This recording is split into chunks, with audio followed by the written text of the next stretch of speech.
Welcome to the big match preview backed by Ladbrokes. Check out the link in the description for all of your best odds. But let's get into it this week. Just a slightly different format, just me this week. But I'm going to throw you a few stats and facts and a few danger men of the men that we need to be aware of Hull City on Saturday afternoon at St Mary's. Firstly, the big fact that we need to be aware of that Hull have not won in the Premier League away from home since the second weekend of August. That day they won at Swansea, but since then they've only picked up 2 points on the road with draws at Burnley and draws at Man United. So that's 5 points this season on the road, and that's only just 1 point better than Burnley's record away. But Hull, they've had a bit of a resurgence recently under Marco Silva. Their home form alone could keep them up, but they're not at home this Saturday. They're away at St Mary's, and we should feel confident going into this game. There was certainly some spirited performances on Tuesday night and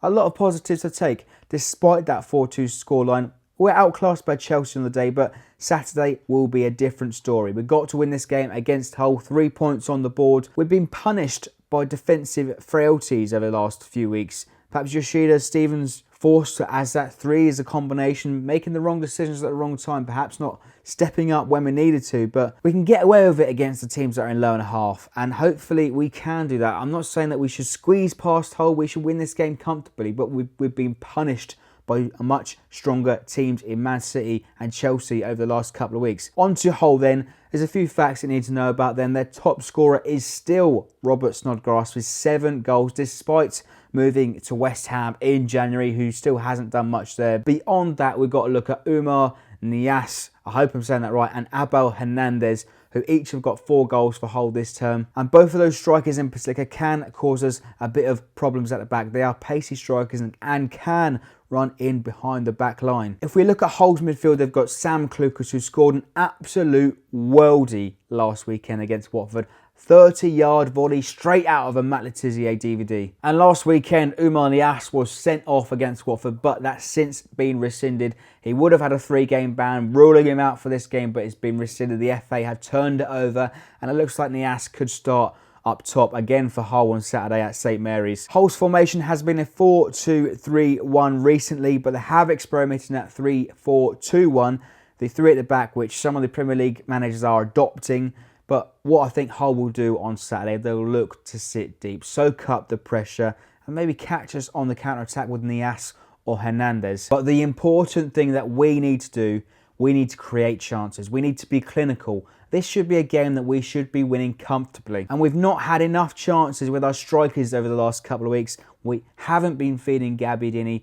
He was a bit frustrated on Tuesday night. Got himself into great positions, knocking that ball back for Romeo to tap that in. Unlucky Gabbiadini not to get on the score sheet, but he wants that ball. I'm sure he can score again on Saturday against a whole team that are struggling. One thing as well I've enjoyed watching is our build-up play recently, our possession. I'm sure we will keep a lot of the ball and we will take the game to Hull on Saturday. We've kept possession against Chelsea, against Man United, but I think Powell will want a reaction from the scorelines that we've gone down to 4-2 and 3-0. Really, a lot of goals conceded too, but hopefully we can keep a clean sheet for a first time, and it looks like it's only 1 clean sheet per month as it goes. I think perhaps Powell's decisions over the last couple of weeks have been questionable, taking players off at the wrong moments, losing the balance in midfield, but hopefully he will want a reaction on Saturday. He will want the 3 points and beat a struggling Hull side. And I think a realistic target for Claude by the end of the season has got to be 10 points. Hull win on Saturday, a win away at Middlesbrough, a win at home on the final day against Stoke, who again looks like they're on the beach, and a draw against Liverpool, Man United or Arsenal. I think realistically that is the basic minimum that we need to achieve by the end of the season. But we need to look at it and think, look, we can win one of these games against Liverpool, Man U or Arsenal. We've won at Liverpool this season in the semi-final. Let's channel that and win 3 points at Anfield the weekend after. But let's wrap things up then with my prediction. I think Hull will put up a fight on Saturday, but I think we're going to be just a bit too strong for them at home, home support. I'm going to go for a comfortable 2-0 victory, but if we lose on Saturday, we're on the beach. We've got nothing to play for in the next few games, and the pressure will be on Powell to deliver, and moving forward, it's going to be a lot harder than it was this season. So that wraps it up then for the big match preview. Let me know your predictions in the comments below. Hull City Saturday. Surely this has got to be 3 points. As always, leave it a like if you've enjoyed the video and subscribe for more.